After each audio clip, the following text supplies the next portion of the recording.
ভয়ঙ্কর কবর খোঁড়া। খুলনার একটি নিস্তব্ধ এলাকা, যেখানে বড় একটি পুরনো কবরস্থান ছিল, সেখানেই বাস করতেন তরুণ সেবক রিয়াদ। তিনি ছিলেন এক রহস্যময় ব্যক্তি। জীবনের অনেকটা সময় কবর খোঁড়ার কাজে উৎসর্গ করেছিলেন। এলাকার কেউ মারা গেলে রাতের আঁধারেই রিয়াদ নিজ হাতে কবর খুঁড়তেন। বিনিময়ে কিছুই নিতেন না, এমনকি কাফনের কাপড় পর্যন্ত নিজেই দান করতেন। তার এই কাজকে সবাই প্রশংসা করলেও তাকে ঘিরে ছিল অদ্ভুত এক গুঞ্জন। কথিত ছিল, রিয়াদের পরিবার এক রাতে পুরোপুরি উধাও হয়ে গিয়েছিল। কেউ জানত না কেন। সেই ঘটনার পর থেকেই রিয়াদ এই কবরস্থানের আশেপাশে থাকতেন।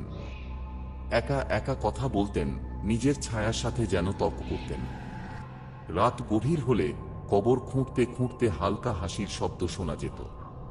অনেকেই দাবি করতেন তার পাশে নাকি এক সাদা শাড়ি পরা নারী দাঁড়িয়ে থাকত, কিন্তু রিয়াদ কখনো তা স্বীকার করেননি। একদিন এলাকার এক যুবক সাহস করে তাকে জিজ্ঞাসা করল, আপনার এই কাজের পেছনে রহস্য কি? কবর খুঁড়তে এত ভালোবাসেন কেন? রিয়াদ হালকা হেসে বললেন, প্রত্যেকের গল্প শোনা যায় কবর খুঁড়লেই। তারা কথা বলে।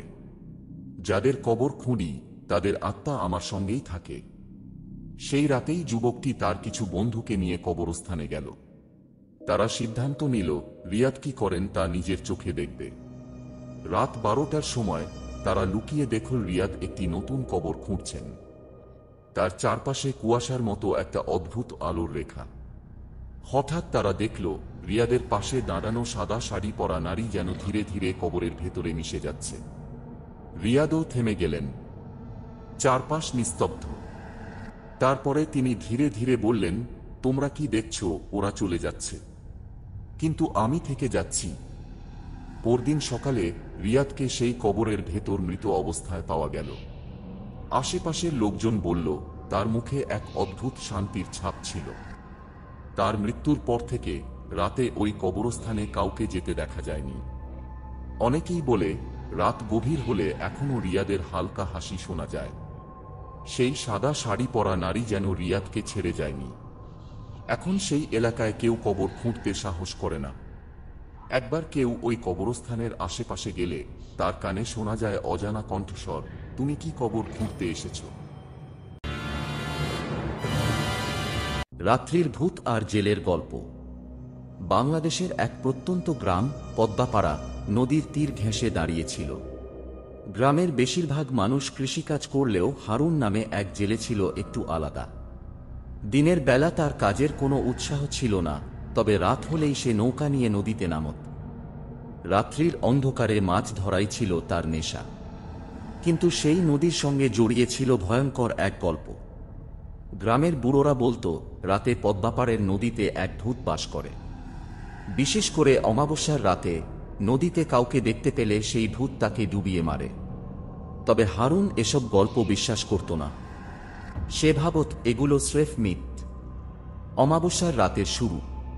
এক অমাবস্যার রাতে চাঁদের আলো ছিল না, আকাশ কালো মেঘে ঢাকা। সবার নিষেধ উপেক্ষা করে হারুন নৌকা নিয়ে নদীতে নামল।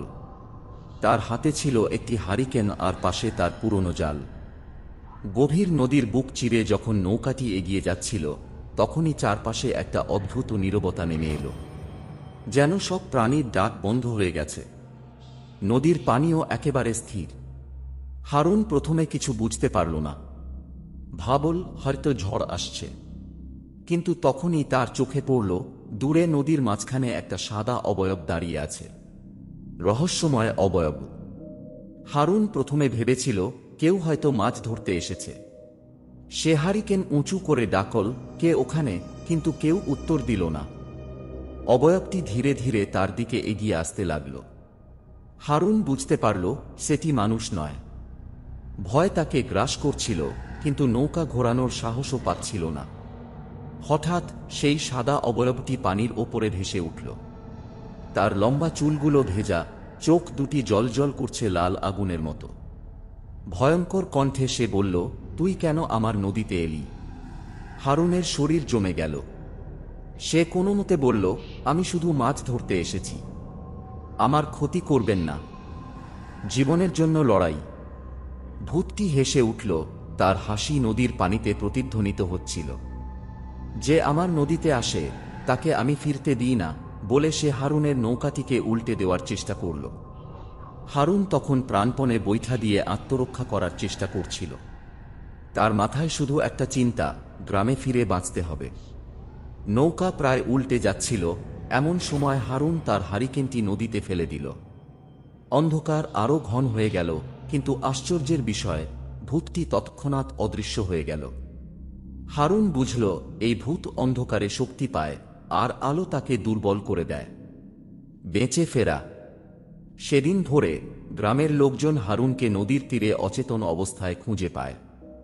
তার নৌকা ক্ষতবিক্ষত ছিল, আর সে ক্রমাগত বলে যাচ্ছিল, ভূত ভূত। পরে হারুন আর কখনো রাতের বেলা নদীতে নামেনি। গ্রামের মানুষ বলতো হারুন ভাগ্যবান, কারণ পদ্মাপাড়ের ভূতের হাত থেকে ফিরে আসার গল্প আগে কেউ শোনেনি। তবে কেউ কেউ বলতো হয়তো নদীর সেই ভূত তাকে ছেড়ে দিয়ে শত করেছে।